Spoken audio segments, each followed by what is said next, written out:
Bismillahirrahmanirrahim. Assalamualaikum warahmatullahi wabarakatuh.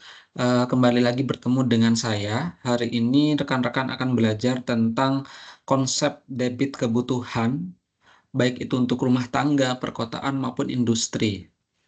Nah, materi ini adalah salah satu dari subbab materi dari pelajaran menghitung neraca air atau alokasi air gitu ya. Jadi sebelumnya saya sudah jelaskan bahwa kita punya yang namanya debit pemeliharaan sungai. Kemudian hari ini kita akan belajar tentang debit kebutuhan untuk rumah tangga, perkotaan, dan juga industri gitu ya. Oke, lanjut. Nah, sebenarnya kebutuhan bersih rumah tangga ini merupakan salah satu kebutuhan yang mungkin teman-teman sangat familiar karena setiap hari teman-teman menggunakannya gitu ya. Jadi teman-teman misal untuk mandi, kemudian untuk cuci dan lain-lain di rumah teman-teman sekalian itu merupakan yang kita sebut dengan kebutuhan air bersih rumah tangga atau biasa mungkin para expert sebut dengan kebutuhan domestik, di mana ini salah satunya dipenuhi melalui sebuah perusahaan air minum, misal PDAM kalau di Indonesia, misal di Semarang contohnya ada PDAM Kota Semarang dan lain-lain gitu ya. Nah, yang harus diperhatikan adalah kebutuhan ini dipengaruhi oleh beberapa hal, yaitu jenis pemakaiannya apa, kemudian jenis sumber airnya seperti apa, dan juga penggunaannya, dan juga ada relevansinya juga dengan tingkat pendapatan gitu ya. Nah, kemudian dalam SNI 6728 tahun 2015 disebutkan bahwa dari hasil penelitian diberikan sebuah range untuk mempermudah kita dalam mendesain atau menghitung kebutuhan air bersih domestik gitu ya.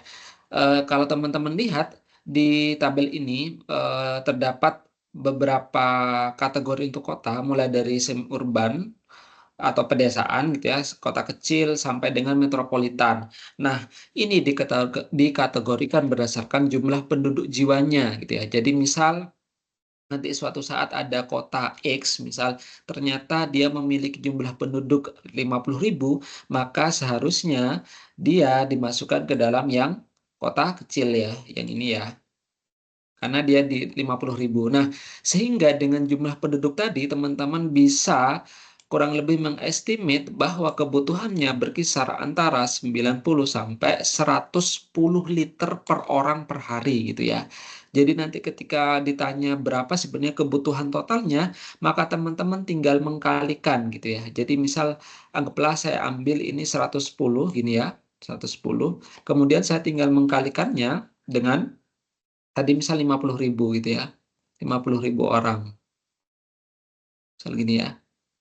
Nah, didapatlah jumlahnya berapa liter per orang. Ini berarti liter ya. Nah, kalau misal ternyata mau ini per hari, tapi ternyata kalau misal teman-teman mau menjadikan dalam 1 tahun, maka tinggal dikalikan 365 hari gitu ya. Itu simpelnya. Dan saya coba hapus. Jadi teman-teman itu bisa melihat data penduduk itu dari berbagai sumber gitu. Salah satunya ada di BPS. Jadi BPS setiap tahun tuh mengeluarkan data gitu ya. Nah, data itu teman-teman bisa lihat misal dalam Kabupaten X dalam angka gitu ya. Nah, itu tiap tahun mereka mengeluarkan hal tersebut gitu ya. Nah, kemudian selain tadi domestik atau rumah tangga, teman-teman perlu memperhitungkan juga terkait kebutuhan air di perkotaan atau non-domestik. Nah, non-domestik itu apa sebenarnya? Kita bisa kategorikan seperti toko, gudang, bengkel, sekolah, dan lain-lain yang diasumsikan menurut SNI 6728.1 gitu ya. Diasumsikan bahwa kebutuhannya berkisar antara 15, jadi ini 15 ya, 15 mungkin saya 15% sampai dengan 30% dari total air pemakaian bersih rumah tangga. Jadi kalau teman-teman sebelumnya memperolehnya RKI yang ini, RKI-nya adalah misal 100, maka nanti berkisarnya adalah 15% sampai 30% dikalikan dengan 100 gitu tadi ya. Nah, kemudian oke, semakin besar dan semakin padat penduduk, kebutuhan airnya lebih tinggi. Sepakat ya, karena setiap orang tuh kan punya rate pemakaian air tersendiri gitu. Jadi semakin banyak orangnya maka akan semakin banyak kebutuhan airnya gitu ya. Nah, kemudian dalam perencanaan studi kebutuhan air Indonesia, perkotaan diasumsi sebesar 30%, teman-teman. Nah, ini artinya para ahli yang menurut SNI ini berasumsi bahwa lebih amannya ketika kita merencanakan, kita mengambil yang maksimal. Kenapa? Karena ketika kita memperhitungkan yang maksimal, maka insya Allah bahwa semua kebutuhan akan terpenuhi gitu ya, kan ada range gitu ya. Nah, ketika teman-teman misal ternyata, oh saya mau memilih yang minimal, maka ketika terjadi lonjakan di atas yang teman-teman tentukan gitu ya, maka itu bakal makin menyulitkan gitu ya, karena tidak terprediksi gitu. Nah, sebaiknya kita mengambil yang maksimal 30% gitu ya. Dan nilainya ini dianggap konstan gitu ya. Oke, jadi sebesar 30%. Ini yang mengatakan sumbernya dari SNI 6728 tahun 2015 gitu ya. Oke, kemudian selanjutnya, selain ada domestik untuk rumah tangga, kemudian ada non-domestik atau seperti toko, bengkel, rumah sakit, dan lain, teman-teman juga ada yang perlu dihitung adalah kebutuhan air untuk industrial area gitu ya. Nah, kebutuhannya sebenarnya bisa didapatkan melalui survei langsung gitu ya. Jadi misal ada industri, misal contoh industri Batang kalau di daerah Jawa Tengah, misalnya paling dekat. Nah, teman-teman tuh mensurvei satu persatu. Jadi misal ada industri X, industri Y, industri Z, itu didatangi kemudian oh berapa kebutuhannya gitu ya. Berdasarkan beberapa hal. Contoh, jumlah karyawannya, kemudian luas air industri dan juga jenis tipenya. Jadi misal industri pipa perpipaan gitu ya akan beda dengan industri untuk furniture atau mebel gitu ya. Nah, itu perlu dilakukan survei gitu ya. Nah, kemudian itu yang dikatakan oleh SNI 678 6728 2015. Kemudian untuk rule of thumb-nya kita bisa eh, mendapatkan kebutuhannya kurang lebih lewat yang pendekatan ini. Digunakan pendekatan tata ruang. Sumbernya adalah PP 26 tahun 2028. Nah, dikatakan bahwa diasumsikan, jadi di rule of thumb-nya adalah diperkirakan bahwa sebesar 30 sampai 70% dari rumah tangga dan perkotaan gitu ya. Jadi kalau teman-teman lihat tadi, kalau teman-teman sudah menghitung rumah tangga, kemudian sudah menghitung yang perkotaan gitu ya, menghitung yang ini sudah dihitung yang ini, misal. Kemudian yang ini juga sudah dihitung, oke. Nah, sehingga yang ini yang kebutuhan untuk industri itu dikalikan. Jadi misal saya contoh ambil saya yang 70% ya. Berarti 70%, oke, dikalikan dengan misal tadi kebutuhan air untuk rumah tangganya anggaplah 100 gitu ya. Nah, kemudian untuk kebutuhan perkotaan atau non-domestik misal 30 gitu ya. Karena ini 30% gitu ya dari rumah tangga. Nah, ini tinggal dikalikan aja 70% kali 130. Dan hasilnya adalah ini dengan menggunakan pendekatan tata ruang. Nah, kemudian dipisah lagi. Kalau misal dia ternyata pusat kegiatan nasional, maka diasumsikan ternyata 50%. Kemudian selanjutnya kalau dia ke pusat kegiatan wilayah, melayani kabupaten kota gitu ya, cukup 40%, kalau dia bukan PKN atau PKW bisa 30%. Nah, ini kan sebenarnya range ya. 30, 40, 50 ini masih ada di range yang tadi ya. Jadi 30 itu masih ke sini. Kemudian yang 40 juga masih masuk ke yang ini gitu ya. Kemudian yang 50% juga masih masuk ke yang ini gitu ya. Nah, jadi teman-teman bisa mengasumsikan dengan berdasarkan dari yang ini gitu ya. Oke. Selanjutnya, kalau teman-teman ingin melakukan perhitungan lebih detail, teman-teman dapat melakukannya gitu ya sebenarnya. Jadi misal teman-teman mau menghitung detail ya, misal ada oh berapa sebenarnya ada rumah rusun, ada asrama, rumah sakit, sekolah dasar, itu sebenarnya sudah diberikan gitu ya dalam ini sumbernya adalah SNI 07065 2005, teman-teman bisa nanti download kalau ingin lebih detailnya gitu ya. Nah, ini lebih mudah teman-teman karena dia membagi berdasarkan air dingin minimum, kemudian air panas minimum gitu. Jadi sudah ada detailnya gitu ya, ada range-nya juga, ada pemakaian air, kemudian kapasitasnya berapa dan lain-lain. Nah, ini dapat menjadi sebuah pendetailan dari yang sebelumnya gitu ya. Kalau misal teman-teman seperti ini, atau baiknya teman-teman melakukan survei secara langsung gitu ya.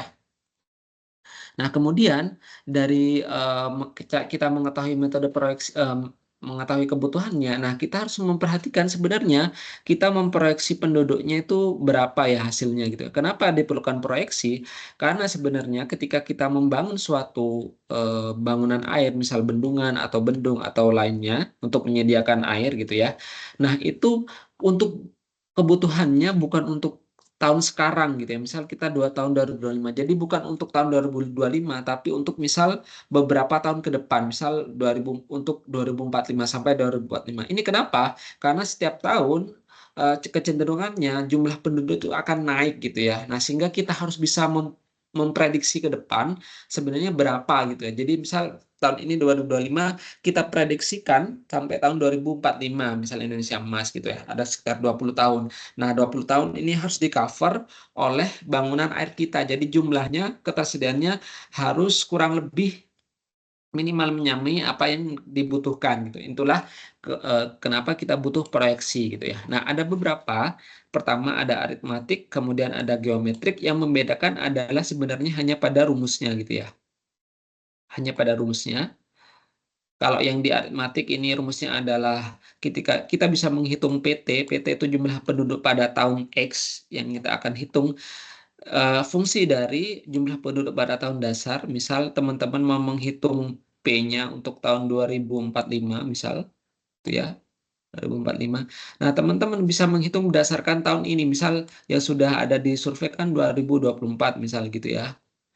Nah, gitu ya. Plus 1 plus R. R ini didapatkan dari rumus yang ini gitu ya. Kemudian T itu didapat dari periode waktu, berarti didapatkan dari 2045 gitu ya. Dikurangi dengan 2024 gitu ya. Oke. Nah, seperti ini ya. Nah, kemudian untuk yang geometrik itu juga sama seperti ini teman-teman. Hanya berbeda rumusnya dengan yang ini. Berbeda ya. Tidak sama ya. Oke. Nah, R-nya pun juga begitu, tidak sama gitu ya. Jadi teman-teman bisa melakukan perhitungan. Rumusnya cukup simpel, saya rasa teman-teman dan teman-teman bisa melakukannya gitu ya. Jadi ada dua, sumbernya adalah ini, teman-teman bisa nanti kalau mau penjelasan lebih detail bisa melihat di buku Pedoman Penghitungan Proyeksi Penduduk dan Angkatan Kerja BPS tahun 2010. Oke. Nah, kemudian selanjutnya, selain itu ada juga metode matematik gitu ya. Oke. Nah, dia menggambarkan bahwa ini secara eksponensial gitu. Nah, sehingga ada ini rumusnya, oke. PT untuk memberikan pada tahun T gitu adalah fungsi dari PO kali E kali pangkat R kali T gitu ya. Jadi PT sama dengan PO dikalikan dengan E dipangkatkan dengan R kali T gitu ya. Nah, R-nya ini itu bisa mengacu ke yang ini gitu ya.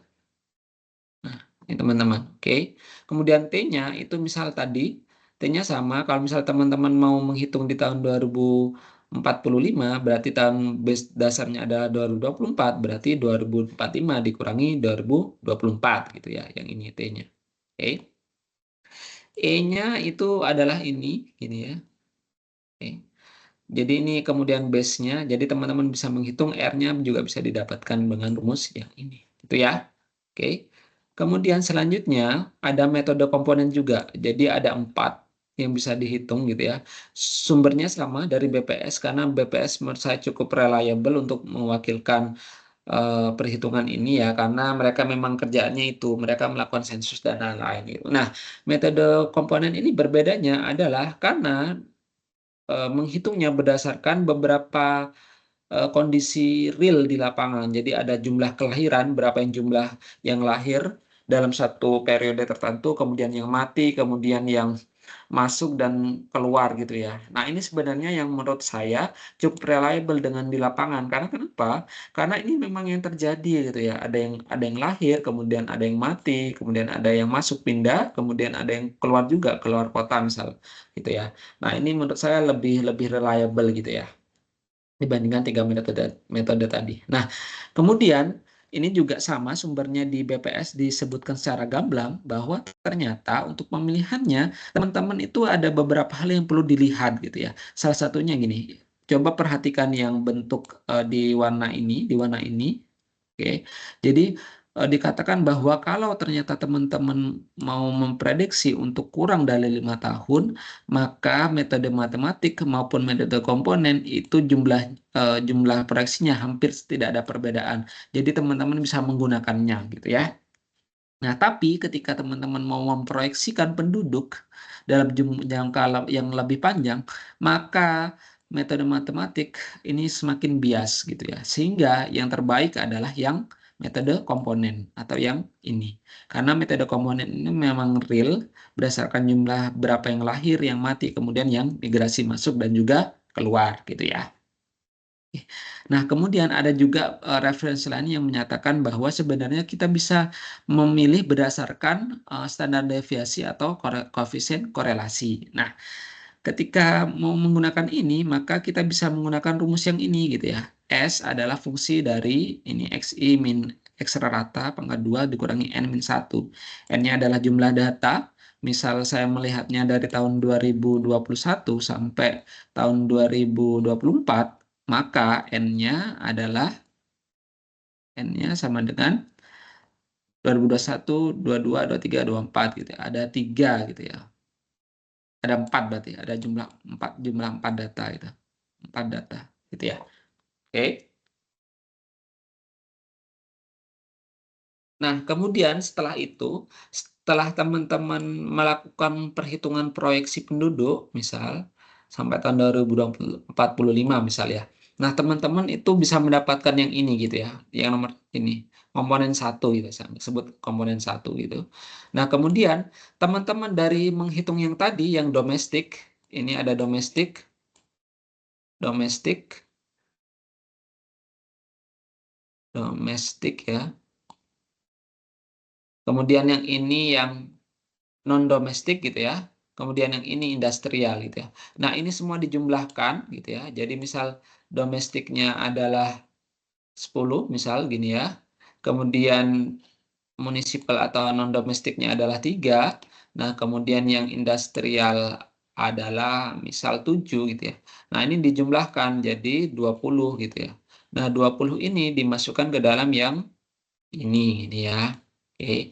Nah, dikalikan dengan 365 hari sehingga kita bisa dapat kebutuhan air dalam 1 tahun gitu ya, dalam meter kubik ya. Oke. Nah, sampai sini apakah ada yang ingin ditanyakan teman-teman?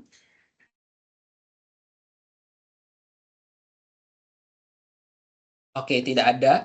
Maka pada pertemuan selanjutnya kita akan melaksanakan praktikum gitu ya. Praktikum untuk sebenarnya bagaimana cara kita menghitung metode-metode tersebut gitu ya.